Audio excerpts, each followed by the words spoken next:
त गरिरहनु भएको छ, तर आफूले अब कन्धमा भार लिनु पर्छ। अब यो मेरो ड्युटी हो, मैले गर्नुपर्छ। मेरो आमा बाबाले त मलाई यहाँसम्म ल्याइपुर्याउनु भयो, अब मेरो जिम्मेवारी हो, मेरो जिम्मेवारी हो।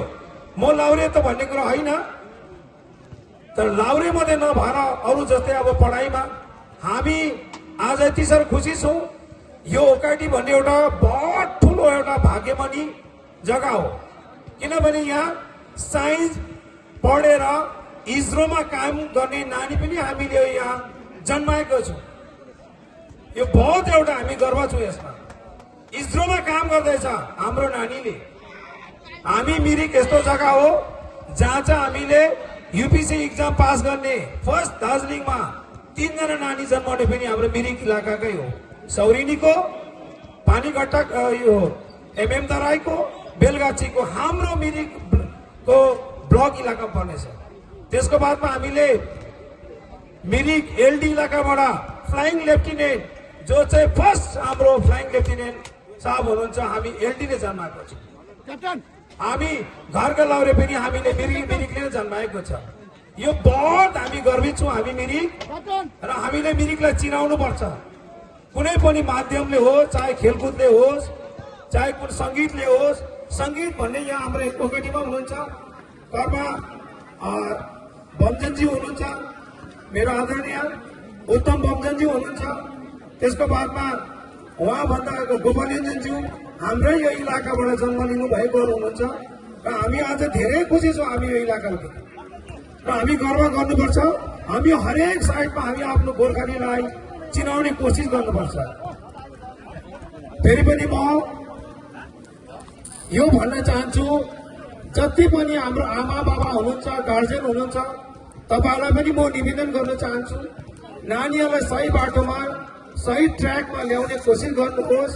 यदि हजुरहरूले लाउरे हुने सपना बोक्नु भएको छ भने हामी कहाँ हजुरले सम्पर्क गर्नुहोस्। र आजको यस मञ्चबाट म हजुरलाई यो पनि जानकारी गराउन चाहन्छु, जति पनि मिरिकवासी जति पनि जो नानी चाहिँ लाउरे हुन्छु, जसले चाहिँ अनलाइन फर्म भर्नुपर्ने छ, त्यसमा अनलाइन फर्म यो पालिदेखि चाहिँ फ्रीमा भर्ने भार जिम्मेवारी चाहिँ घरका लाउरेले लिएको छ। चाहे युवतीको लागि होस्, चाहे युवाको लागि होस्, तर त्यसमा सरकारी खजाना चाहिँ दिनुपर्ने छ। बाँकी जो चाहिँ क्याफेमा दिनुपर्ने खर्च चाहिँ घरका लाउरेले उठाएको छ। हजुरहरूलाई आउनुहोस्। यो जनवरीको 21 तारिकदेखि रेलवेको अनलाइन फर्म स्टार्ट छ। याद गर्नुहोस् हजुर, रेलवेमा धेरै भ्याकेन्सीहरू आएको छ। त्यसको बाद बंगाल पुलिस, कलकत्ता पुलिस, र अग्निवीर नेभी, अग्निवीर एयरफोर्स, त्यसको बाद इन्फेन्ट्री अग्निवीरको फर्महरू स्टार्ट हुनेछ। र यो फर्म भर्नुको लागि हजुरहरू हामी घरका लाउरेको अफिसमा आएर हजुरहरूले भर्न सक्नुहुनेछ। त्यसमा हामी फ्री अफ चार्ज। र नेक्स्ट अर्को यो भन्न चाहन्छु म, जति पनि नानीहरू अहिले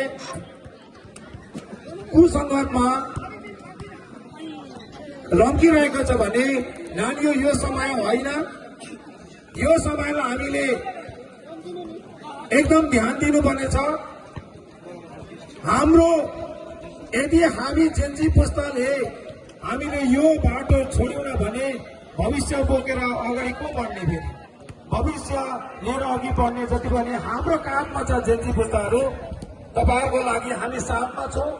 अर्को कुरा एउटा, जो चाहिँ एज पार भएको छ, जो चाहिँ मेरो 21, 22, 23 वर्षभन्दा ज्यादा एज छ, उनीहरूको लागि एसएससी जीडी छ। त्यसको बादमा जो टीएमा भर्ती छ, तर टीएमा भर्ती हुनुको लागि पर्सेन्टेजको लागि उनीहरूको रिक्वायरमेन्ट थियो, तर आउने दिनहरूमा अब पर्सेन्टेज लागू हुने छैन। त्यसको लागि हामीले प्रादेशिक सेना गोर्खा भूगु संगठन मिरिक र घरका लाउरेले ठुलो पहल गरेको छौँ। हाम्रो माननीय सांसद राजु बिज्यू, सीडीएस साहब, डिफेन्स मिनिस्टरसम्म हामीले यो पत्राचार गरेर अब आउने दिनहरूमा यो पर्सेन्टेज लागू हुने छैन, र यो पनि म सूचना दिँदैछु। र फेरि पनि भन्दैछु, म हजुरहरूको काँधमा धेरै जिम्मेवारी छ जेन्जी पुस्ताहरूको, तपाईहरुले हाम्रो गाउँ समाजलाई अगाडि बढाउनुपर्छ भन्ने सोच राख्नुहोस् र अन्तमा फेरि पनि नयाँ सालको धेरै धेरै शुभकामना र नयाँ जोश नयाँ उमंग लिएर हामी अब अघि बढ्नुपर्छ। धन्यवाद।